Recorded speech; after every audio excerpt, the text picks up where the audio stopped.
Today, a new brand of atheism is on the march.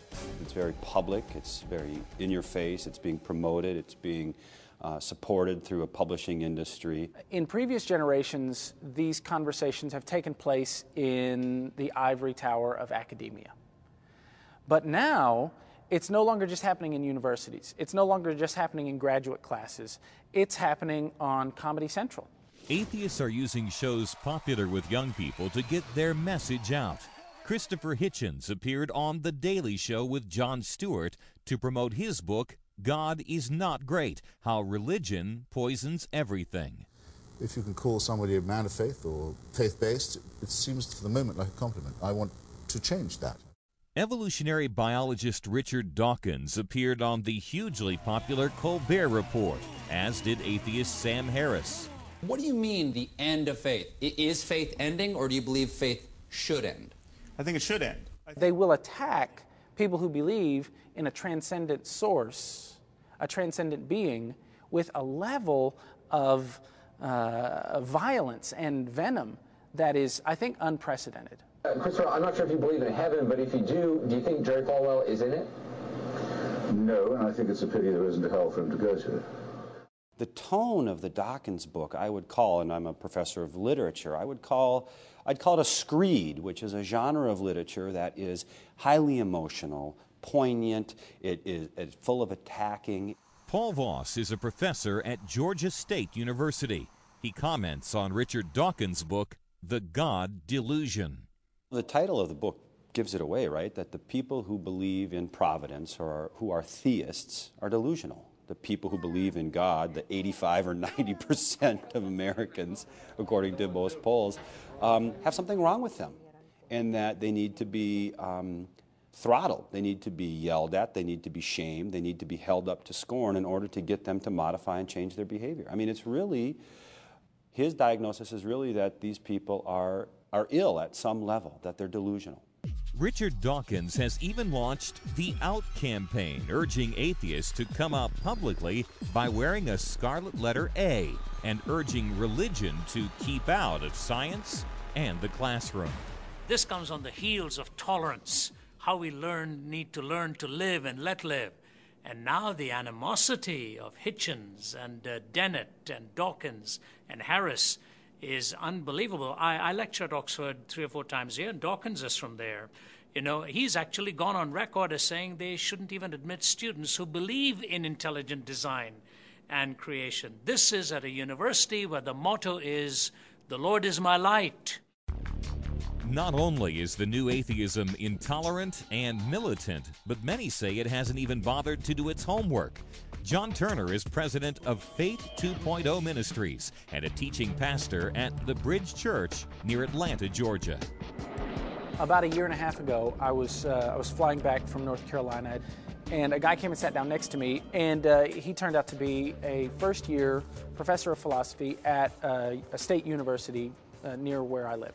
I end up saying I'm a theologian, and he immediately wants to know if I've read a particular book, one of these books that we've mentioned, because he had been the graduate assistant for this author. It's a very well-known atheistic author.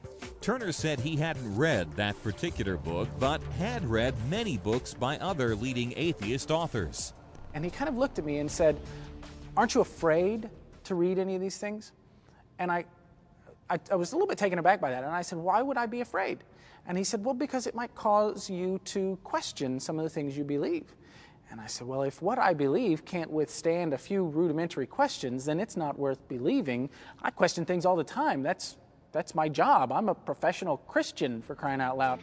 When Turner asked the professor if he had read any leading Christian scholars, he got a very different answer.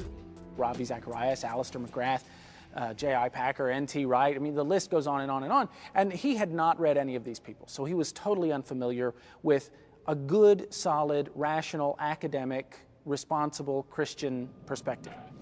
Well, he catches up to me at baggage claim, and he says, I'm a little embarrassed. And I said, what would you need to be embarrassed about? And he said, I'm embarrassed that you know my field better than I know yours. And I'm embarrassed because I've made fun of people like you. I have acted as if to believe some of the things that you believe, you would have to check your brain at the door, and you've clearly not done that. Here's a guy telling a group of young people that atheism is better than Christianity, and he's never even read anything from a Christian perspective. And he admits this to me, and he tells me that embarrasses me. That is telling. Also telling is the way many atheist authors lump religions together, equating Christianity with radical Islam.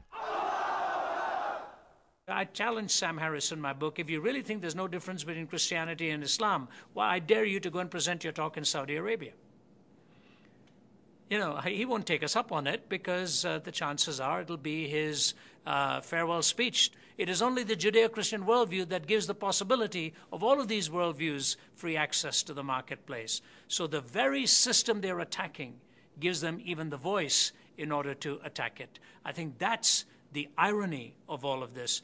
Despite the glaring flaws of atheism, it has become the dominant secular religion of today's universities, and Christian students are too often falling victim. 75% of our young people, by our young people I mean from evangelical churches, according to the Barham survey, are losing their faith in college, 75% of them. Norman Geisler is a theologian and author of the book, I Don't Have Enough Faith to Be an Atheist. They're going away to college, and they have a Sunday school knowledge of Christianity and apologetics, which is pretty thin. And they're going to people who have PhD levels and attacking it. Who's going to win that battle? To stop the attrition, says Geisler and others, the church must start teaching apologetics and a Christian view of the world from a young age. It's so important for churches and parents to partner together to help our children grow up with an understanding that there are good reasons to believe why we believe what we believe. There are good, solid, historical, scientific reasons for us to believe what we believe. Instead of being pessimistic about the future, I try and teach my children to be optimistic, and that we've got to fight the good fight. We have to take our intellect into the public sphere, and we have to be articulate and persuasive, and we have to be ready to engage in civil discourse to defend our beliefs. And ultimately, as history proves, the truth will prevail. The Christian faith is an anvil that has been wearing out hammers for 2,000 years.